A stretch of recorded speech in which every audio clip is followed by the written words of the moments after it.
New data from major American cities shows homicides are down 13% during the first 6 months of 2024 compared to the same time in 2020. Crime overall in New Orleans is down 26% compared to last year. The city of Detroit saw significant decreases in violent crime over the past year. Homicides are down 57% in Denver so far this year, a significant drop from last year and one of the largest drops in violent crime in the country. Baltimore has less violence today than we had in 50 years. Most of the city council wasn't alive then, and neither was I.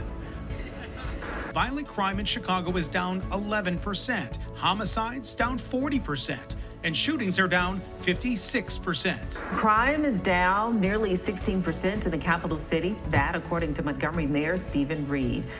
LA Mayor Karen Bass today released new numbers showing a drop in violent crime across LA. Violent crime is down significantly in Louisville, and tonight the mayor is crediting the partnership with state and federal agencies for the progress. Well, we know that there was an unprecedented jump in crime after the pandemic, but what you've seen in cities, especially over the last year or so, is dramatic declines in violence and homicides, and our city is down by over a third. We've got one of the highest closure rates because of the great work of the Columbus Division of Police, their close relationship and working relationship with the community. We're getting more tips and information from the community to help us reduce violent crime. Our city is making strides to reduce violent crime and reduce homicides in a way like never before.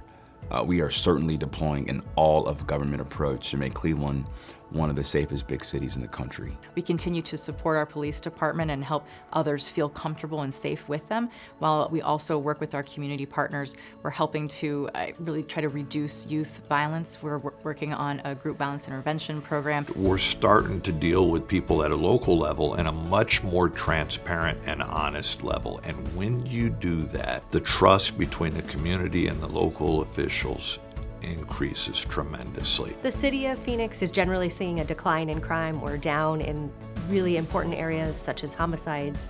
We have just been working very hard and used federal dollars to invest in safer communities. I can think of where we were in 2020 and 2021 with the George Floyd murder, the social unrest, the pandemic. We saw violent crime, like many cities, skyrocket. Fortunately, we've been able to reduce those numbers. Our homicides have gone down now by about 60% during that time, and our shootings have gone down by over 70%. So we're making remarkable progress. No one should be living in the fear of gunshots or gun violence. We won't be done until no one is losing their lives in a violent crime, but we have made enormous progress. That can help us build momentum, celebrate our success, and deliver more. Folks need to know the facts, but they also need to feel like the city and cities across the country are heading in the right direction.